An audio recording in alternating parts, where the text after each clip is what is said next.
Pelo sinal da Santa Cruz, livrai-nos Deus, nosso Senhor, dos nossos inimigos. Em nome do Pai, e do Filho, e do Espírito Santo. Amém. Meu Senhor e meu Deus, creio firmemente que estás aqui, que me vês, que me ouves. Adoro-te com profunda reverência. Peço-te perdão dos meus pecados e graça para fazer com fruto este tempo de oração. Minha Mãe Imaculada, São José, meu Pai e Senhor, meu anjo da guarda, intercedei por mim.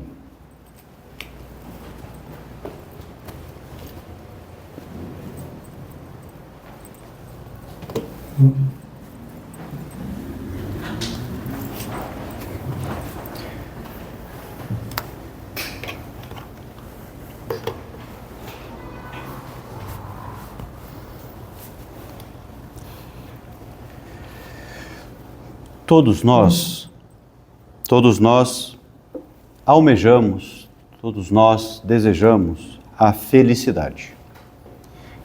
Não há ser humano que deseje a tristeza, a infelicidade.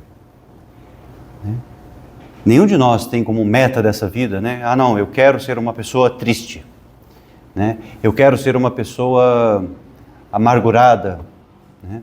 Eu quero ser uma pessoa de mal com a vida, sabe? A minha meta é ser uma pessoa de mal com a vida, né? Claro que não, né? Todos nós temos essa experiência, todos nós percebemos no mais íntimo do nosso ser esse desejo, esse anseio de felicidade, né? Todos nós queremos ser felizes. Ao mesmo tempo, todos nós percebemos que há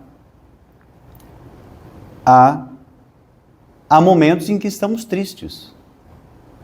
Há momentos que a tristeza aparece na nossa vida, né? E será que a tristeza é algo bom? Será que a tristeza pode ser algo bom? Será que a tristeza sempre é algo ruim? Será que nós devemos cultivar a tristeza? Ou será que nós devemos procurar afastar a tristeza o quanto antes? Com a meditação de hoje, espero ajudar um pouquinho, né? A nos ajudar a entender um pouco melhor o tema da tristeza, né? Em que sentido ela pode ser boa, em que sentido ela não é boa, né? E que tipo de reação a gente pode ter, ou que tipo de conduta podemos ter para justamente lidar com esse tema da tristeza.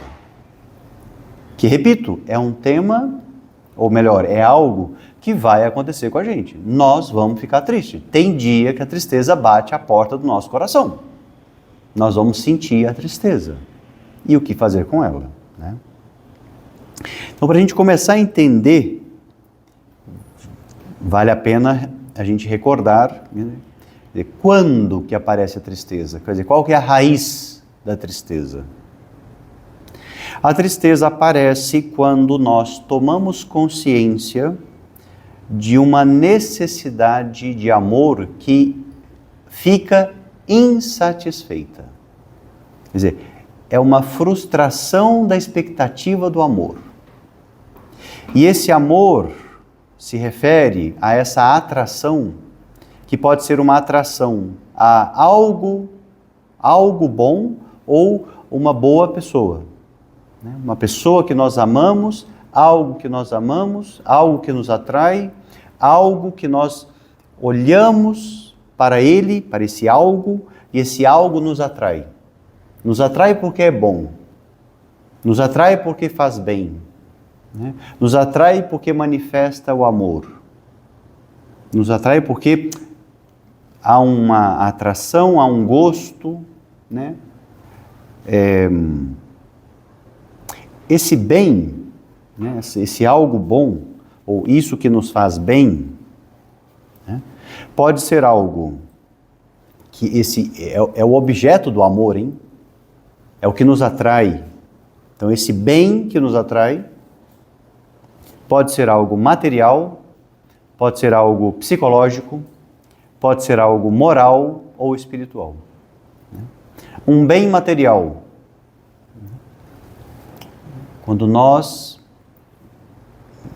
gostamos, por exemplo, de um tênis. É algo material, né? Um tênis. Olha, eu gosto desse tênis porque o tênis é confortável. Eu gosto desse tênis porque eu acho o tênis bonito. Eu gosto desse tênis porque é um tênis que me é útil para eu correr, para eu fazer esporte. Então, repare, há um amor, há uma atração. Então, eu estou falando do amor enquanto sentimento, hein? Há uma atração por aquele bem material, que é um tênis, que é muito útil para nós, que tem uma utilidade diversa. Para várias coisas a gente pode utilizar aquele tênis, e ele é um tênis gostoso, e é um tênis que me serve para muita coisa. Então, eu gosto dele. Então, eu tenho uma atração, eu tenho um carinho por esse bem material. Agora, esse bem que é amado pode ser de outro tipo. Dei o exemplo do material, tênis, né?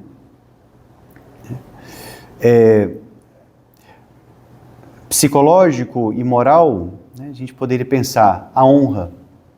Quer dizer, todos nós temos direito à honra. As pessoas têm o dever de nos respeitar. Então, por exemplo, quando alguém não nos respeita, isso é uma ausência de bem, né? E todos nós temos direito a ser respeitados pelos outros. E se alguém não me respeita, isso é uma agressão. Então, e essa agressão, essa ausência de bem, é entendido como mal. Quer dizer, a pessoa não me respeitou. E isso a gente sente como um mal. Eu não fui respeitada. Né? Não respeitaram a minha pessoa. A gente capta isso como ausência de bem. A ausência de bem é o mal. O mal é justamente a ausência do bem. A ausência de algo bom. No caso é o respeito. A ausência de respeito, eu fui desrespeitada, a pessoa me xingou, a pessoa não me valorizou, então, claro, isso é um mal. A gente percebe a ausência do bem como um mal. E também podemos pensar do bem espiritual. Né? E sobretudo aqui, né, para nós, para esse público católico, é muito importante a gente considerar também o bem espiritual.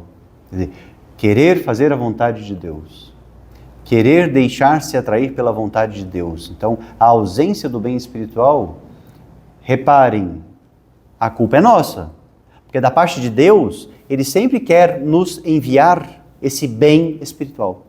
Então, a graça de Deus, quer dizer, Deus não para de nos conceder a sua graça. Então, da parte de Deus, nunca vai faltar a graça de Deus, nunca vai faltar para nós a ajuda de Deus.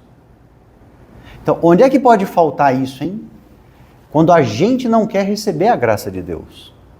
Ou quando a gente escolhe o caminho que não é o caminho que leva para Deus. Aí vai ter falta do bem espiritual. Mas não porque a fonte secou. A fonte nunca seca, porque Deus é infinito. Então o que pode secar, vamos dizer assim, sou eu que não vou lá atrás Sou eu que não quero receber a ajuda de Deus, sou eu que não quero receber a graça de Deus. Aqui pode estar o problema. Mas vai faltar, porque eu não fui buscar, né? Porque eu não quis receber a graça de Deus. Então vai faltar a graça de Deus em mim, digamos assim, não por culpa de Deus, mas por minha culpa. Então, mas não deixa de ser a ausência de um bem espiritual. Então repare, sempre que tem a ausência de um bem, repito, seja material, seja psicológico, seja moral, seja espiritual, a ausência de bem a gente sente como mal. E a tristeza aparece justamente nesse momento. A tristeza é a resposta natural, é um sentimento, é uma emoção, né? Faz parte do mundo dos afetos, é um afeto negativo. A tristeza, por que é negativa? Porque ela nos indica que está faltando algo bom. Está faltando algo bom. Então, nesse sentido, reparem, a tristeza, ela é boa, porque ela nos avisa. A tristeza é um sinal de alerta. Olha, eu tomei consciência de que o bem que eu desejava não veio. A ausência do bem desejado, ou a presença de um mal não desejado. Então, a presença do mal ou a ausência do bem, a gente sente isso. A gente sente que tem algo fora do lugar. E esse sentimento, esse incômodo, essa dor interior, tem o nome de tristeza. Então, a tristeza é essa dor pela ausência do bem que a gente desejava ou a presença do mal que a gente não desejava. Então, isso é a tristeza. E é interessante porque quanto mais se ama, né, maior a tristeza quando não se consegue o bem amado. Quer dizer, quanto mais... Desculpa voltar ao exemplo do tênis, mas só para ficar muito claro, tá? Mas reconheço que o exemplo do tênis é um exemplo bem pequeno, mas só para ficar claro. Quer dizer, quanto mais eu amo, quanto mais eu gosto de um tênis, se eu perder aquele tênis, eu vou sentir falta dele. Porque eu gostava muito dele. Então, quanto maior o amor que eu tenha por algo, quando esse algo desaparece, quando esse algo some, quando esse algo muda de cidade, quando esse algo morre, a gente sente a ausência. E essa dor, né, pela ausência daquele bem querido, daquele bem amado, né, é a tristeza. E já adianto um tema que eu ia falar mais adiante, né? Que vai que acaba o tempo e não dá tempo de falar o que eu queria falar. Então, é que ao falar essa frase, quanto mais se ama, maior a tristeza pela ausência do bem. Pensem um pouquinho, que conclusão que um ser humaninho poderia chegar a partir dessa frase? Pensaram? Ótimo. Qual que é a conclusão? A pessoa poderia pensar o seguinte: se eu amar mais, quando estiver ausente, eu vou sofrer mais. Então, conclusão, não vale a pena amar. Eu não vou amar. Porque depois essa coisa vai desaparecer. O tênis vai ficar velho, eu vou ter que jogar o tênis fora. Porque ficou gasto, porque ficou velho. Então, é melhor não amar o tênis. Volto a dizer, o exemplo do tênis é meio bobo, tá? Ainda que exista isso, né? O amor pelo tênis, né? Mas agora vamos pensar em pessoas, por exemplo. Quer dizer, nós amamos os nossos pais. Ah, mas os meus pais vão morrer um dia. E aí, eu vou sentir falta deles. Ah, então quer saber? O melhor então é não amar. Eu não vou amar os meus pais, porque na hora que eles morrerem, eu não vou estar nem aí. Então, parece lógico essa reação? Quer dizer, alguma lógica tem, só que é uma lógica errada. Por que essa lógica está errada, hein? De que se eu amo muito, eu vou sofrer muito? Então é melhor não amar. Por que está errado, hein? Por que não vale a pena ir por esse caminho? Porque o amor é o que conduz à felicidade. Quanto mais se ama, mais feliz se é. Porque às vezes nós não vamos ter o bem que nós desejamos, mas muitas vezes nós teremos. E se nós aprendermos também a colocar o coração em ordem, a gente vai aprendendo também a passar por cima da tristeza, ou a colocar a tristeza no lugar certo. Porque tem um lugar certo da tristeza e tem um lugar exagerado da tristeza. Então a gente sempre vai ter que pensar e educar o coração, mais do que pensar. Tudo bem, é pensando, mas é pensar para encontrar o caminho, encontrar o modo de como educar o coração, para que a gente sinta as coisas na dose certa. Então, sentir a tristeza na dose certa, né? Aproveitar a tristeza para fazer o bem, para buscar o bem que não está presente. Mais do que ficar se lastimando, porque eu não tenho aquilo que eu amo, mais do que ficar reclamando disso, é correr atrás para alcançar isso do modo adequado. Então reparem, é um esforço, requer uma luta, requer um esforço, é um trabalho, supõe um trabalho. Mas reparem, voltando aqui, a finalidade natural da tristeza, por um lado, é nos dizer que algo mal está acontecendo. Então a tristeza, no fundo, ela nos alerta para isso, para que a gente rejeite o mal.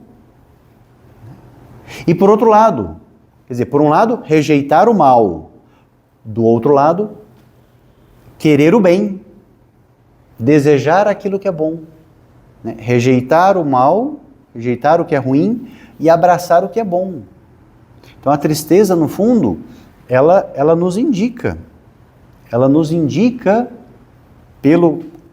por contraste, ela indica, olha, isso não é bom. Isso te faz mal. Isso é ruim. Então, vamos buscar aquilo que é bom. Então, nesse sentido, a tristeza é muito boa. Né? Ela pode ser algo muito bom. Porque ela nos estimula a fazer coisas boas. Porque quando nós fazemos coisas boas, quando nós lutamos por aquilo que é bom, nós nos tornamos pessoas boas. E quando nós nos tornamos uma pessoa boa, isso facilita que nós nos amemos do modo adequado.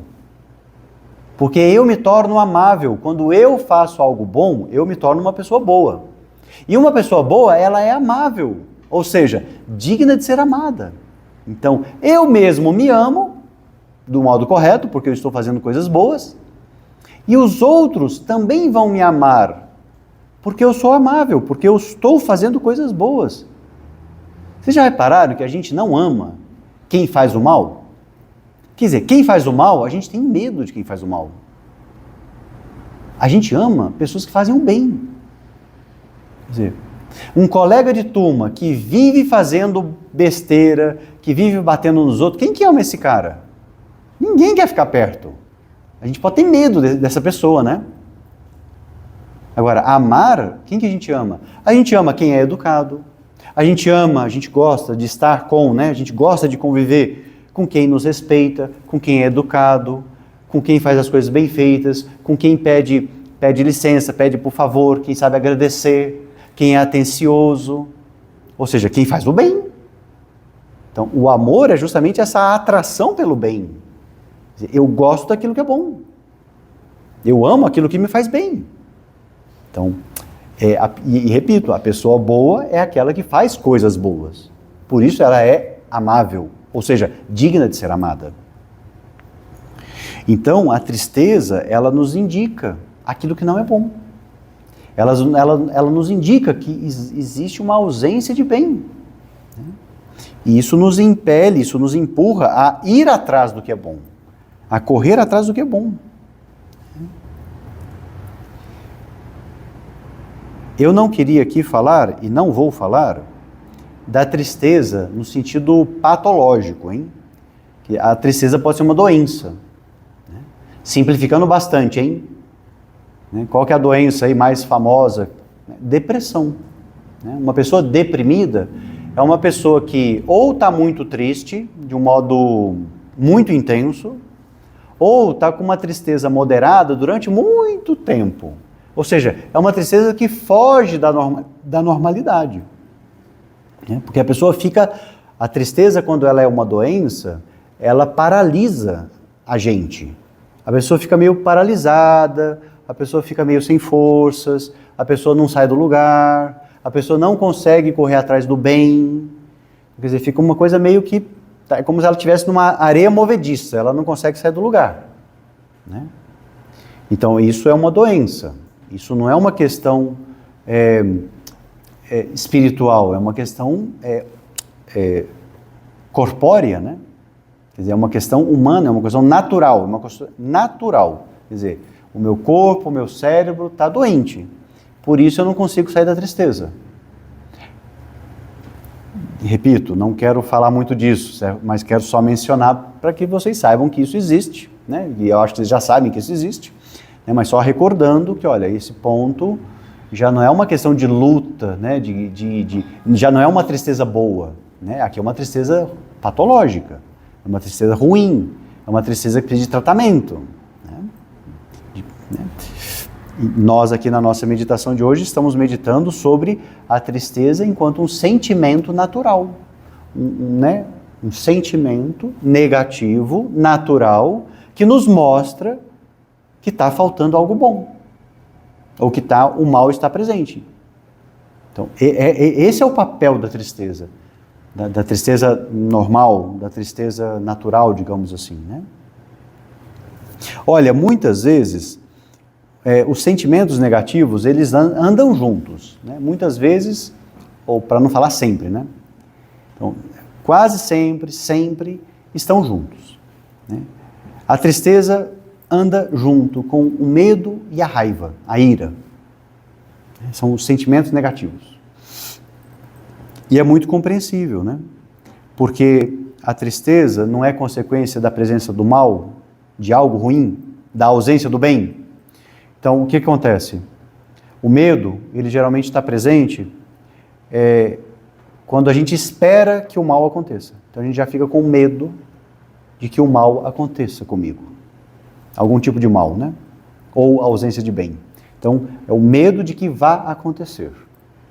A ira ou a raiva, ela aparece, é o sentimento que aparece quando o mal já está presente. Sei lá, alguém pisou no meu pé. Né? Então, além da dor física de que o pé está doendo, a gente fica com raiva, né? Por que essa pessoa pisou no meu pé? Então, reação natural, meio que espontânea, que a gente também tem que aprender a dominar essa raiva, né? Quer dizer, não é para... A pessoa pisou no meu pé, foi sem querer. Eu não vou dar um soco na cara dela, né, descontando porque ela... Né? Não, peraí, não foi por maldade, ela foi sem querer que ela pisou no meu... Né? Então, calma, eu também tenho que aprender a dominar a minha raiva. Mas a raiva vem no momento em que o mal acontece. E a tristeza vem depois. Em geral, vem depois. Quer dizer, a pessoa que pisou no meu pé, ela já não está perto de mim. Mas o pé ainda está doendo. E daí a gente fica meio triste, né?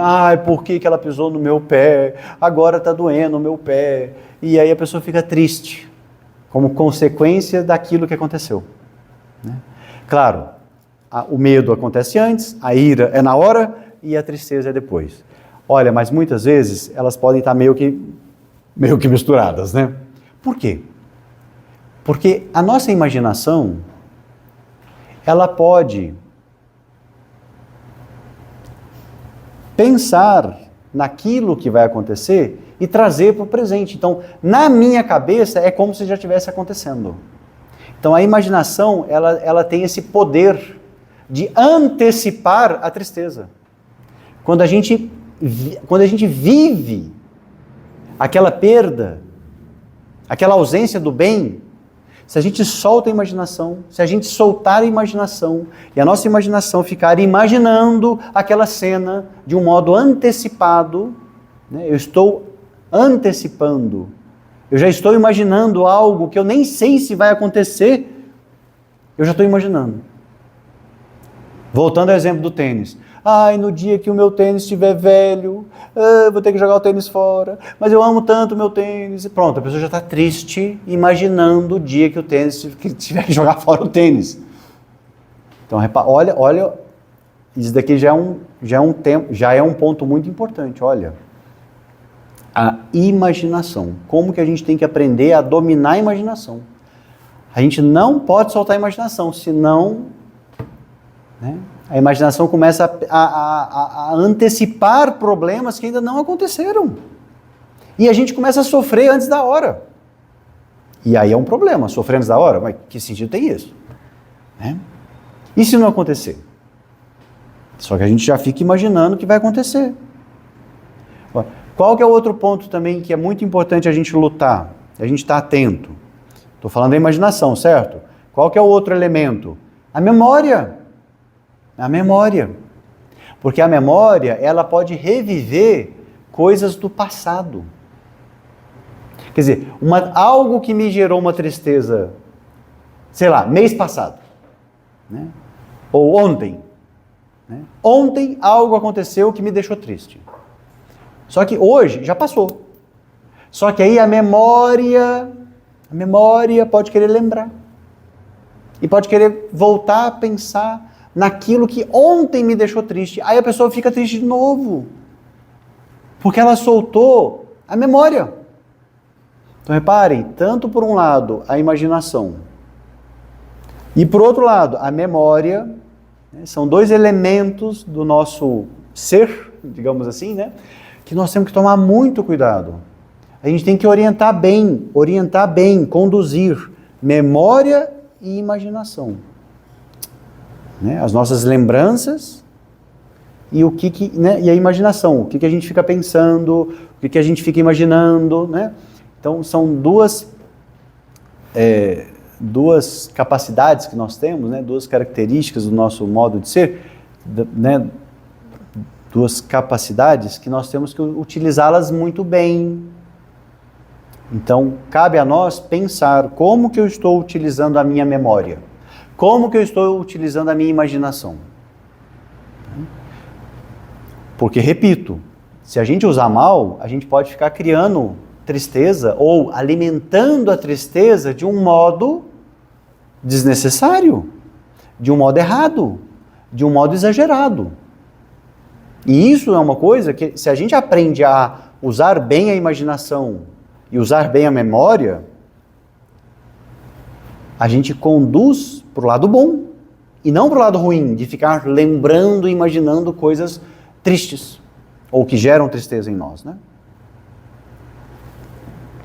Então, isso é um exercício, né, de domínio próprio, né, de autodomínio, né, de controlar, de dominar, de educar a nossa imaginação, de educar a nossa memória, né, de conduzir a memória e a imaginação para coisas boas. Né. Isso é muito importante. Né.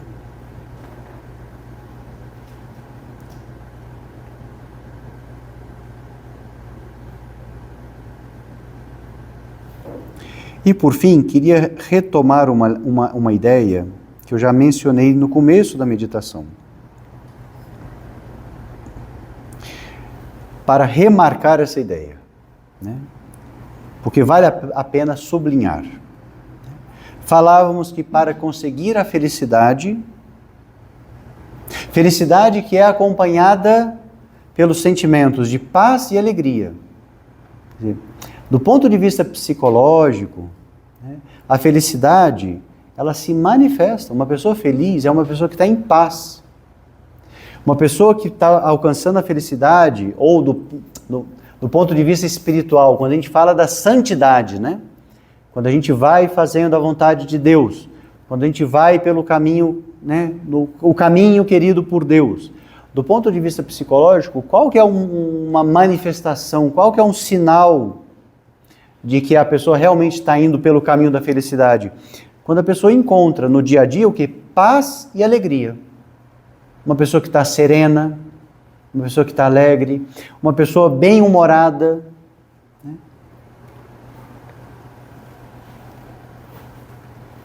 E ao falar de bom humor, né, falei pessoa bem-humorada, né? Então, o bom humor é outra qualidade, outra característica que vale muito a pena diante daquilo que nos deixa triste. O bom humor nos ajuda a recuperar a alegria. Quando nós enfrentamos as coisas com um jogo de cintura. Quer dizer, algo ruim está acontecendo, então a gente aproveita aquilo, né? Mas isso daqui vai passar. Isso daqui eu posso contornar. Eu não preciso ficar triste, eu não preciso cultivar a tristeza, porque esse mal aqui, daqui a pouco eu consigo resolvê-lo, daqui a pouco eu jogo ele fora, daqui a pouco eu conquisto o bem que está faltando. Então repare, a pessoa, ela, diante da tristeza, ela dá a volta por cima, ela vence o obstáculo, ela luta por alcançar aquilo que é bom. Então, esse esforço é o esforço saudável, é o caminho adequado, né? Da gente não deixar que o mal ou que a tristeza nos paralise, né? Que a gente enfrenta, que a gente corre atrás daquilo que é bom, né? E de um modo sorridente, de um modo alegre, de um modo bem-humorado, porque a gente sabe que está atrás do bem, a gente sabe que a gente pode conquistar, né, o bem. E olha, o bom humor diante das adversidades, o bom humor, a alegria diante do sofrimento, diante da cruz, diante daquilo que custa, pode ser concretizado, né, da seguinte forma: da gente se esforçar para não reclamar, não se queixar diante daquilo que custa. Diante daquilo que me causou tristeza, eu não vou reclamar daquilo. Não vou reclamar. Eu não vou ser uma pessoa queixumenta. Quer dizer, eu vou falar com Deus, que assim, eu vou abrir o meu coração para Deus, eu vou reconhecer que aquilo ali me causou uma tristeza, eu vou reconhecer que aquilo ali custa, que aquilo ali dói, só que eu não vou ficar alimentando isso, hein? Então, o não reclamar é isso, é não ficar alimentando a tristeza, é não ficar alimentando aquela sensação ruim. E isso tem a ver com bom humor, da gente enfrentar as dificuldades com uma cara boa, né? A pessoa que ela está feliz, né, porque ela está lutando por restaurar o bem. Então, ou seja, mais do que ela ficar focada no mal, na tristeza, mais do que ficar focada na ausência do bem, ela vai focar na busca do bem. Então, porque se ela ficar focada no mal, ou na ausência do bem, ela vai ficar meio que alimentando a tristeza, hein? E quando a gente, diante da tristeza, a gente foca em conquistar o bem, a gente está dando a volta por cima. A gente está resolvendo a questão. E isso daqui faz toda a diferença. Então, a pessoa que fica reclamando é a pessoa que fica olhando para aquilo que está errado. Ah, isso está errado. Ai, pisaram no meu pé. Ai, o meu tênis está velho. Ai, não sei o quê. É a pessoa que fica reclamando, né? A pessoa que não reclama é a pessoa que está olhando para o lado bom das coisas. Olha, está me faltando tal coisa. Tudo bem, então deixa eu correr atrás disso. Vamos lutar por isso? Então, reparem, é um aspecto positivo da vida.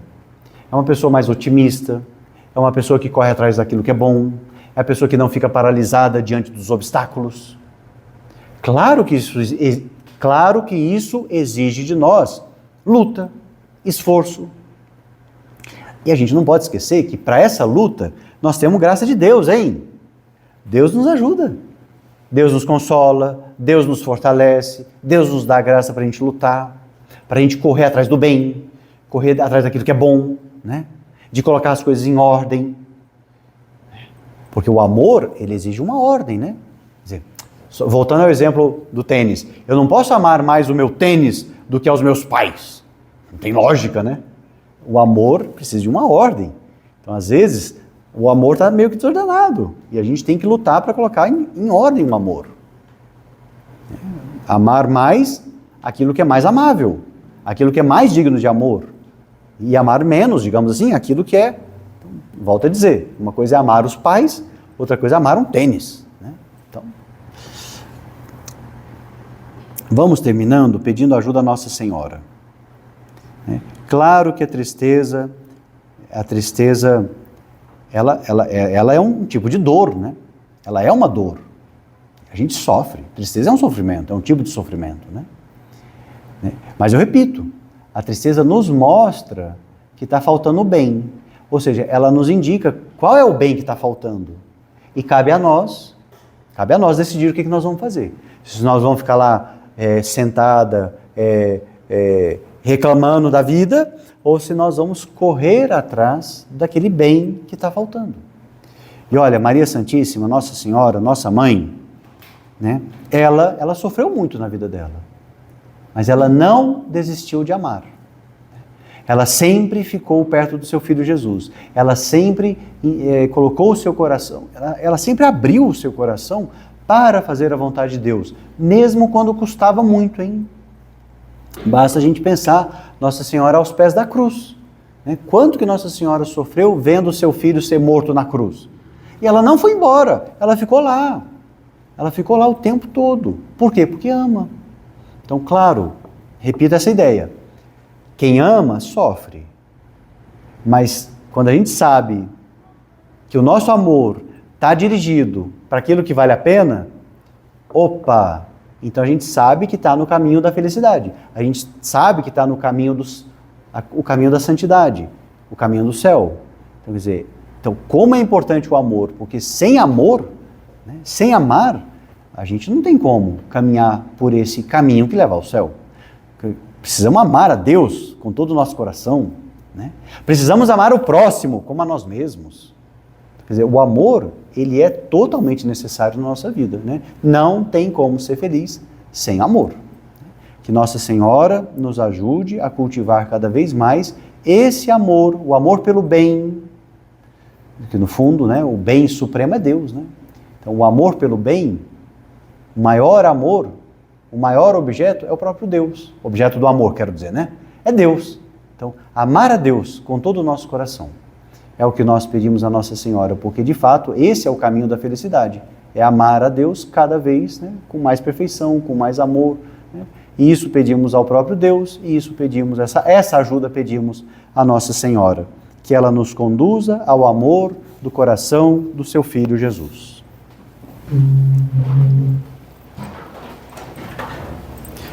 Dou-te graças, meu Deus, pelos bons propósitos, afetos e inspirações que me comunicaste nesta meditação. Peço-te ajuda para os pôr em prática.